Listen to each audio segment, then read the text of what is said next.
فطرت اور زینت کے امور۔ حضرت ابو ہریرہ رضی اللہ عنہ سے مروی ہے کہ آپ صلی اللہ علیہ وسلم کے 5 امور فطرت میں سے ہیں، یعنی خصائل حسنہ میں سے ہیں۔ نمبر 1 ختنہ کرنا، نمبر 2 زیر ناف بال لینا، نمبر 3 بغل کے بال اکھاڑنا، نمبر 4 ناخن بنانا، نمبر 5 لب تراشنا۔ بخاری شریف جلد نمبر 2 صفحہ نمبر 875۔ ام المومنین اماں جان حضرت عائشہ صدیقہ رضی اللہ عنہا سے مروی ہے کہ آپ صلی اللہ علیہ وسلم نے فرمایا 10 امور فطرت کی باتیں ہیں۔ نمبر 1 لب تراشنا، نمبر 2 داڑھی چھوڑنا، نمبر 3 مسواک کرنا، نمبر 4 ناک صاف کرنا، نمبر 5 ناخن تراشنا، نمبر 6 جوڑوں کو صاف کرنا، نمبر 7 ناک کے بال اکھاڑنا، نمبر 8 زیر ناف بال لینا، نمبر 9 انتقاص الماء، اور نمبر 10ویں چیز کلی کرنا۔ ترمذی شریف صفحہ نمبر 100، مسلم شریف جلد نمبر 1 صفحہ نمبر 139۔ فائدہ، یعنی اس کے فائدے کیا ہیں؟ فطرت سے مراد حضرات انبیاء کرام علیہم السلام کی سنت ہے، یہ شرح مسلم کی روایت ہے۔ فطرت کے امور انہی 10 یا 5 میں منحصر نہیں، اس سے زائد بھی ہیں۔ اب فطرت میں ختنہ کرنا سنت مؤکدہ یعنی واجب ہے، اور شاعر اسلام میں سے بہتر یہ ہے کہ ختنہ 7ویں دن بچے کا کر دیا جائے، 7ویں دن ہو جائے۔ شرح مسلم جلد نمبر 1 صفحہ نمبر 128۔ حضرت جابر رضی اللہ عنہ کی حدیث میں ہے کہ آپ صلی اللہ علیہ وسلم نے حضرت حسن اور حسین رضی اللہ عنہما کا ختنہ 7ویں دن کرا دیا تھا۔ حضرت عبداللہ بن عباس رضی اللہ عنہما سے مروی ہے کہ 7ویں دن ختنہ کرا دے، یہ سنت ہے۔ حضور صلی اللہ علیہ وسلم نے حضرت حسین رضی اللہ عنہ کا 7ویں دن ختنہ کیا، 7ویں دن نام رکھا، اور 7ویں دن عقیقہ کیا۔ ہمیں بھی اس سنت کو زندہ کرنا چاہیے۔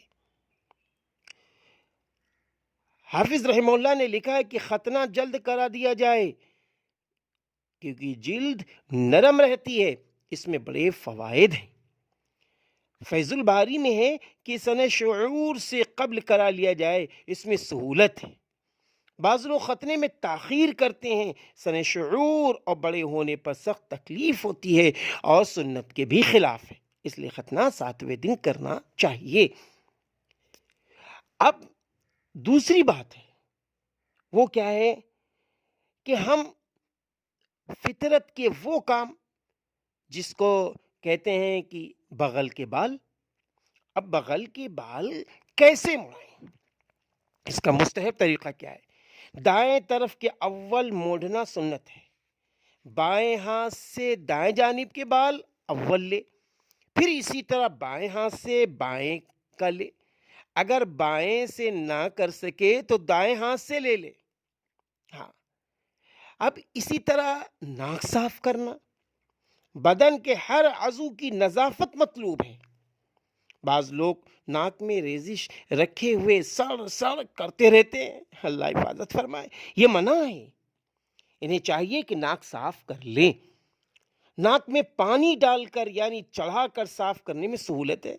ناک کی ریزش کو بلا پانی چڑھائے یوں ہی چلتے پھرتے ہاتھ سے صاف کرنا، ہاتھ کو بدن کے پہنے کپڑے میں پوچھ لینا نظافت کے خلاف ہے اور سماجی انسانیت کے بھی خلاف ہے۔ کوئی رومال وغیرہ ہو تو بہتر ہے۔ ناک میں پانی ڈالنے کے لیے دایاں ہاتھ اور ناک جھاڑنے میں بایاں ہاتھ استعمال کریں، اس کا خیال رکھیں۔ روزے کی حالت میں ناک میں پانی چڑھانا درست نہیں ہے، روزہ فاسد ہونے کا احتمال رہتا ہے۔ اور اسی طرح علامہ مناوی رحمہ اللہ نے فیض القدیر میں اکھاڑنا اور کاٹنا دونوں کو درست قرار دیا ہے۔ ناک کے بال اکھاڑ بھی سکتے ہیں، کاٹ بھی سکتے ہیں۔ ایسا طریقہ اختیار کرنا ناک کے بال بالکلیہ زائل ہو جائیں درست نہیں ہے، کہ حدیث پاک میں ہے ناک کے بال کا ہونا جزام سے حفظ کا ذریعہ ہے، یہ بڑی بیماری سے انسان بچتا ہے۔